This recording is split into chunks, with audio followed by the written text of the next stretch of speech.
नमस्कार दोस्तों, मैं मृत्युंजय आपका स्वागत करता हूं हमारी इस चैनल सटीक परामर्श में।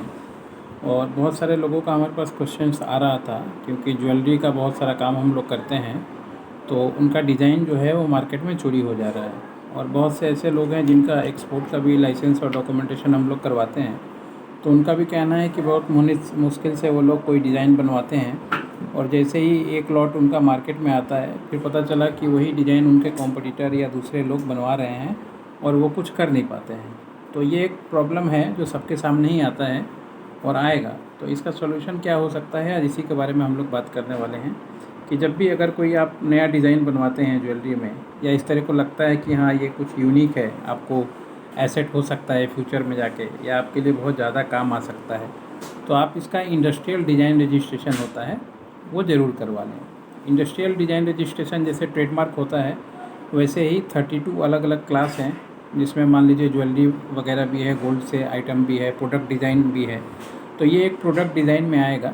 आप जब भी ऐसे डिज़ाइन करवाएं, तो ऐसे डिज़ाइन करवाने के बाद अपने कंपनी के नाम से, जो भी आपका ज्वेलरी का कंपनी है, उस कंपनी का लीगल पेपर होगा, प्राइवेट लिमिटेड होगा या पार्टनरशिप होगा या मान लीजिए प्रोप्राइटरशिप होगा, तो फिर उसके नाम से आप पेपर बनवा के ये डिज़ाइन का कॉपी गवर्नमेंट के यहाँ पे दे सकते हैं, और गवर्नमेंट इसको रजिस्टर करेगी, और रजिस्टर करके फिर आपको एक नंबर अलॉट करेगी। उसके बाद फिर कोई भी अगर दूसरा व्यक्ति बिना आपकी इजाज़त के आपका ये डिज़ाइन मार्केट में उतारता है और आप उसको देख लेते हैं या कहीं से इन्फॉर्मेशन मिल जाता है, तो आप उस पर केस कर सकते हैं, या फिर जो रॉयल्टी वगैरह होता है वो चार्ज कर सकते हैं। तो इससे क्या होता है, एक सेफ्टी हो जाता है। जैसे ट्रेडमार्क में नाम सेफ्टी होता है, वैसे ही डिज़ाइन रजिस्ट्रेशन में ये जो ज्वेलरी का डिज़ाइन है ये सेफ़ हो जाता है। क्योंकि मान लीजिए अभी आप अगर नहीं कराते हैं और आप ई-कॉमर्स में बेचते हैं, फ़ॉरेन में एक्सपोर्ट करते हैं, तो कोई कहीं से भी आपको चोरी करके यूज़ कर रहा हो तो आपको तो पता ही नहीं चलेगा। मगर यही आप रजिस्ट्रेशन करवा के रखेंगे, और फिर उसके बाद कोई चोरी करता है तो आप उस पर लीगल एक्शन ले सकते हैं। या ये भी हो सकता है कि आपने डिज़ाइन रजिस्ट्रेशन बहुत अच्छा बनवाया और रजिस्ट्रेशन नहीं करवाया और मार्केट में काम कर रहे हैं, और दूसरा पार्टी कोई इसका रजिस्ट्रेशन करवा ले और फिर आप पे केस कर दे, तो आप ओरिजिनल होते हुए भी कुछ नहीं कर पाएंगे। ये बहुत सारा चीज़ होता है, टाइम लगता है, इसका भी प्रोसेस होता है। पहले एप्लीकेशन होता है, पावर ऑफ अटॉर्नी दिया जाता है, फिर एप्लीकेशन होता है, फिर जाके फाइलिंग होता है, फिर उसमें एग्ज़ामिन होता है कि ये रजिस्ट्रेशन या डिज़ाइन पहले किसी ने करवाया है कि नहीं करवाया है, और अगर नहीं करवाया है तो फिर आपको जाके रजिस्टर्ड होता है। लगभग समझिए साल 1.5 साल का टाइम इसमें लग जाता है। मगर जो भी बड़े बिजनेसमैन हैं, एक प्रोडक्ट तो एक बार चलता नहीं, बहुत लंबा चलता है कोई भी प्रोडक्ट, तो ज़रूर ये काम करवाएं।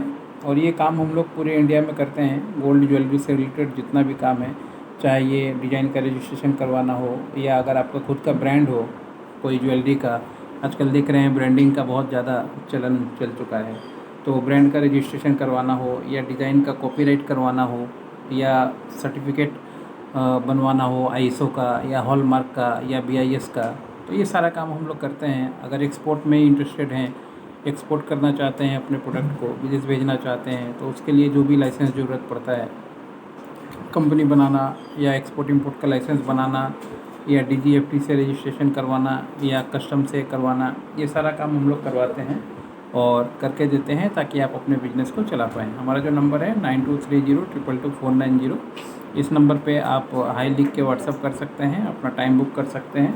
1500 रुपये आधे घंटे का हम लोग लेते हैं अपना फ़ीस, जो कंसल्टिंग होता है।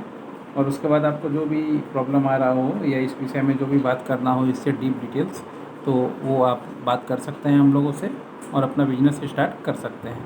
तो दोस्तों, जब भी हो इंतज़ार या कोई भी टाइम डिले नहीं होता, जब जागे तभी सवेरे वाला बात है। तो अगर कंपनी चला रहे हैं तो रजिस्ट्रेशन ज़रूर कराएँ।